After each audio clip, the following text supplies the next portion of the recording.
Oke, selamat pagi, Assalamualaikum warahmatullahi wabarakatuh. Selamat berjumpa kembali. Eh, Saat ini kami ingin mencoba menyampaikan satu strategi penting dalam pembelajaran di era pendidikan abad 21, yaitu disebut dengan strategi adaptive learning. Seperti kita tahu pada masa ini ada beberapa keadaan yang memang mengharuskan sekolah itu melaksanakan pembelajaran yang disesuaikan dengan kebutuhan anak, khususnya di masa pandemi ya, di mana strategi pembelajaran itu harus bisa memfasilitasi atau mempermudah pembelajaran anak kapanpun, dimanapun mereka belajar. Salah satunya adalah dengan cara menyampaikan pembelajaran dengan daring atau SIM dalam jaringan atau menggunakan online system. Nah, kali ini kami mencoba kira-kira apa saja yang harus kita perhatikan di dalam mengembangkan strategi adaptive learning.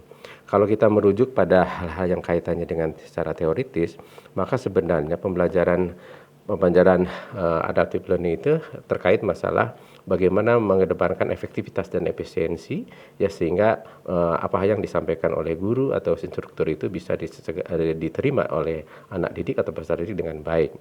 Adaptive learning adalah proses belajar mengajar atau proses pembelajaran yang dibuat sesuai dengan kebutuhan anak didik sendiri, yaitu dengan melalui penyampaian atau pengelolaan sumber belajar yang tepat, adanya feedback yang juga sangat terarah, dan juga dapat meningkatkan hubungan yang erat antara guru dengan siswa atau pembelajar dengan pembelajar. Adaptive learning ini berbeda dengan sistem pembelajaran yang satu dengan yang dan untuk semua ya, karena selama ini memang diterapkannya secara kelas-kelas gitu. Nah, adaptive learning itu bisa melaksanakan pembelajaran itu dimanapun, kapanpun, siapapun, oleh siapapun, dan cara itu yang sesuai dengan keinginan anak sendiri ya. Oleh karena itu beberapa strategi atau beberapa tips yang harus kita siapkan pada diri anak itu terkait yang paling penting. Pertama adalah masalah kemandirian belajar. Kemandirian belajar ini menekan pada bahwa siswa itu berkuasa atas diri mereka sendiri.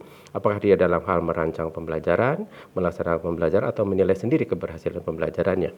Dalam kegiatan kemandirian belajar itu, maka anak-anak harus bisa menyiapkan segala sesuatu secara mandiri, tentu saja dengan bantuan orang tua atau dari guru sendiri.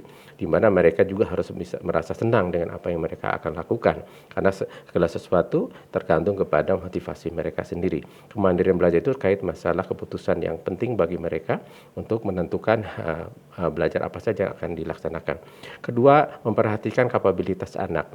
Kapabilitas itu kaitan masalah kemampuan potensi yang sifatnya khas ya. Beda dengan kompetensi, kapabilitas itu menyangkut masalah kekhasan dari setiap kemampuan yang dimiliki anak. Nah, dalam hal ini kaitannya adalah tentang masalah pengelolaan pikiran ya, atau kecerdasan anak sendiri, di mana potensi-potensi yang ada dalam diri anak itu harus dimunculkan, kemudian difasilitasi, dan itu kemudian menjadi satu daya penggerak untuk anak untuk belajar.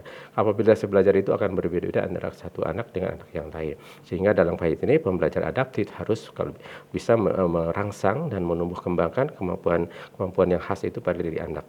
Kemudian daya juang belajar. Yang ketiga adalah daya juang belajar atau kaitannya dengan masalah optimisme atau semacam dorongan untuk anak untuk selalu mampu berbuat yang terbaik bagi kegiatan belajarnya. Kemudian yang keempat adalah aspek yang kaitan masalah sumber belajar. Kita tahu di dalam kegiatan pembelajaran peran dan tanggung jawab guru atau instruktur atau dosen atau siapapun yang berkaitan masalah pembelajar adalah sebagai motivator dan fasilitator. Sebagai motivator, maka anak-anak guru berperan untuk bisa mendorong atau bisa menginspirasi atau bisa menstimulasi anak untuk belajar ya, dengan berbagai macam aktivitas-aktivitas yang disiapkan oleh guru. Sebagai fasilitator artinya adalah mempermudah, bahwa guru, dosen atau siapapun harus bisa mempermudah kegiatan belajar anak didik. Maka dalam hal itu, untuk mempermudah itu harus bisa menyediakan berbagai macam sumber belajar yang bisa diakses oleh anak. Tidak hanya sekedar cetak, tapi juga bisa dalam bentuk visual atau video atau apapun yang memungkinkan anak tetap belajar dimanapun dan kapanpun. Kemudian yang Masalah kelima yang paling penting juga adalah masalah kesinambungan atau sustainability belajarnya anak.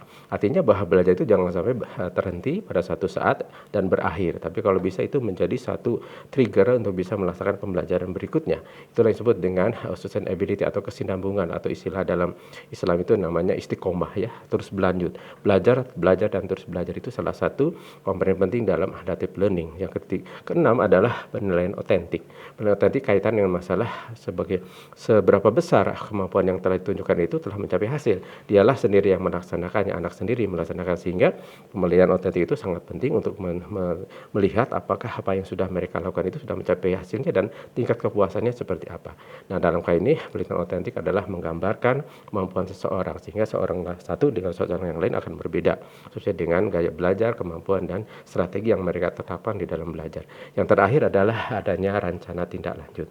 Belajar seperti dikatakan tadi harus berlanjut, tapi pada akhirnya harus juga dirancang. Kira-kira belajar kemudian atas hasil belajar yang sudah sebelumnya itu seperti apa. Sehingga rencana tindak lanjut itu sangat penting bagi anak-anak untuk bisa menentukan, merancang kemudian pelajaran belajar berikutnya tersebut, sampai pada akhirnya mereka merasa semua aktivitas belajar itu sangat bermakna bagi mereka sendiri.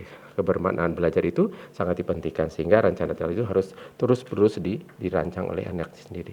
Saya kira itu 7 hal atau 7 strategi yang bisa kita pakai di dalam menerapkan strategi pembelajaran adaptive learning di masa saat ini di abad 21. Terima kasih, semoga bermanfaat. Sampai jumpa lagi. Assalamualaikum warahmatullahi wabarakatuh. Selamat pagi.